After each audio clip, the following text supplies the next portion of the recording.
Hey YouTube, what's going on? It's Widgie here, and we are back with KARDS, the World War II card game. Now, before I start my video, I've got plenty of other videos of this game on my channel, so please do feel free to go and check them out. Some of the videos ranging from when I play the tutorial and also trying out my first custom deck. But this video is not about that at all. It's about my first impressions of the game, my actual first 10 hours of playing this game. So hopefully this video will help a lot of people who are thinking about buying the game. Hang on, you don't buy it, it's for free, and it's just over a gig to download. So you guys can just go straight ahead, jump on and enjoy the game for free. So I'm just going to give you my sort of first 10 hours of the game, my first impressions, and hopefully it'll be some help to you. Might sort of steer you in the right direction, and if you're new to card games, then this could be the card game for you. But without further ado, let's roll that intro and let's do this.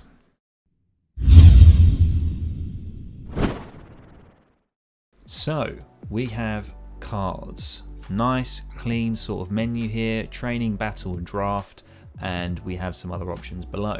So if you're new to card games, you probably think that the majority of card games out there are very mystical, fantasy, sci-fi, and lots of spells and stuff like that. If you're not into that and you're into more accurate and more historical sort of swing on things, then KARDS is probably the ideal game for you.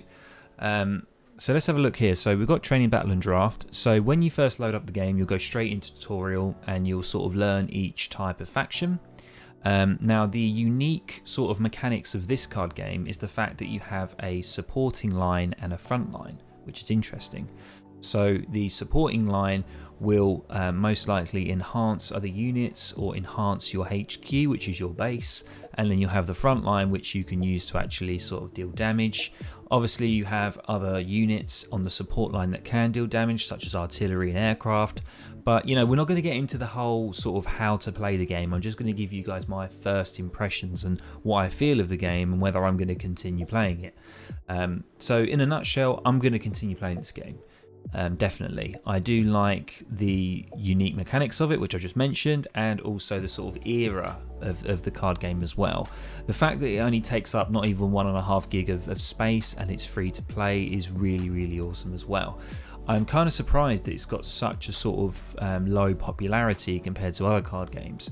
I've recently looked on Twitch and it doesn't have many viewers. Obviously there's sort of like a cult following of the game.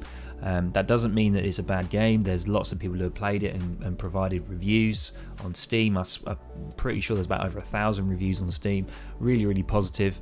But just to have a quick look at the cards themselves, obviously you've got a deck list here. So if you're new to card games, this is probably obviously very new to you. But pretty much you can create your own deck, or you can use the decks that you're provided with at the start.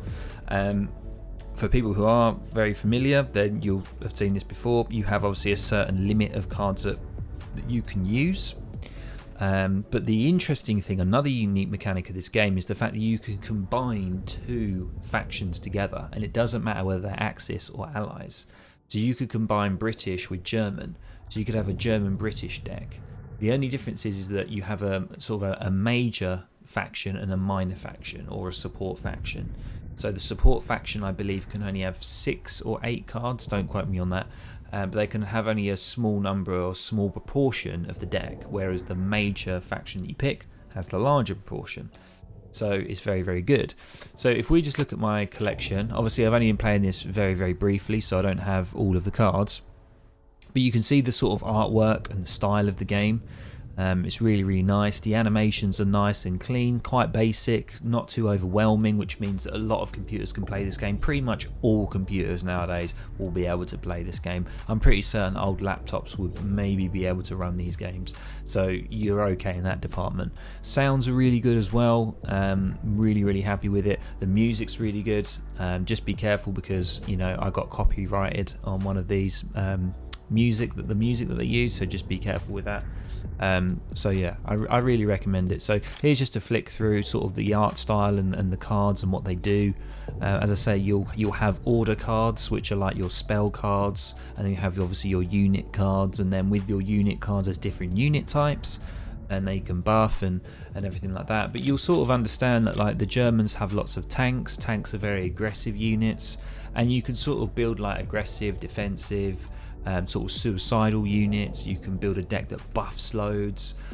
Just as I say, very similar to other sort of card games where you have different types of play styles. All it takes is just more and more practice. I've only played 10 hours. I've played Hearthstone before, which is obviously a well-known Blizzard card game. I am playing another card game which is Gwent as well, which is the Witcher's card game. So if you're familiar with The Witcher, you might want to check that out. That's also on my YouTube channel. I've got a couple of videos of that as well. So I just wanted to give this quick video really, and my impressions. It's just a thumbs up from me. I'm really enjoying it. I'm definitely going to play some more, and I'm hoping to stream some more as well. So that sums up the video. Nice, short, nice and easy. I hope you guys enjoyed it. Just give you some insight. Please feel free to check out my channel. You know, like, comment and subscribe, all that good stuff. Ding ding ding, the notification bell will be awesome as well, and I'll see you in the next one. See you later.